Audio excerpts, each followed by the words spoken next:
Welcome to your Parent and Student Exam Guide. Let's work through this question together, step by step. Today we're looking at selective thinking skills, tend to versus must. This worked example is from gotestprep.com.au, Australia's leading online preparation platform for New South Wales selective and opportunity class exams. Okay, so here's what we're looking at. The rule is, taller adults tend to have larger feet.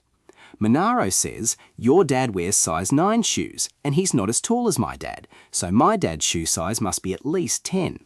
Kevin says, no, that's not right. My dad's feet might be bigger than your dad's. If the information in the box is true, whose reasoning is correct? Option A is Monaro only, option B is Kevin only, option C is both Monaro and Kevin, and finally, option D is neither Monaro nor Kevin. Those are all 4 choices. Let's figure out who is reasoning correctly. Quick plan first, then we'll work through it together. Okay, so the single most important skill for questions like this is noticing the exact language used in the rule. Words like tend to, usually, generally, or often describe a trend. They tell you something is more likely, but they never guarantee an outcome in every case. Words like must, will, or definitely claim certainty. You can only use those if the rule itself is absolute, like always or never. Whenever you see tend to in the rule and must in a conclusion, that is a red flag. The conclusion is almost certainly wrong. All right, let's work through it. Step 1. Decode the rule. What does tend to mean? Okay, so step 1. Decode the rule. The rule says taller adults tend to have larger feet. The key words are tend to. This means, in general, on average, taller adults have bigger feet, but it does not mean every single taller adult has bigger feet than every shorter adult. Exceptions are possible. Tend to is a trend, not a law. It is very different from saying taller adults always have larger feet.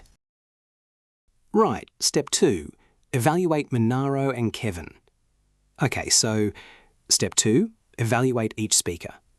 Monaro says his dad's shoe size must be at least 10. The word must claims this is certain, but the rule only says tend to. Taller people are more likely to have bigger feet, not guaranteed.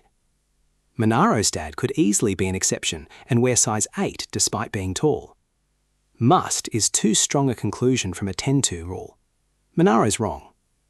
Now Kevin. Kevin says his dad's feet might be bigger than Monaro's dad's. Might correctly says it is possible, because tend to rules allow exceptions. Even though Kevin's dad is shorter, his feet could still be bigger. Kevin correctly challenges Monaro's certainty. Kevin is correct. The answer is B, Kevin only.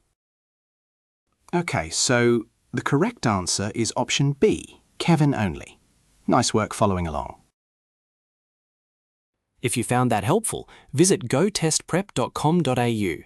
We have comprehensive, lesson-by-lesson courses for NSW Selective and opportunity class tests, with detailed explanations so you can immediately target your weak areas, along with full timed practice tests that simulate the actual exam. You can get started for free. That's gotestprep.com.au. Link in the description.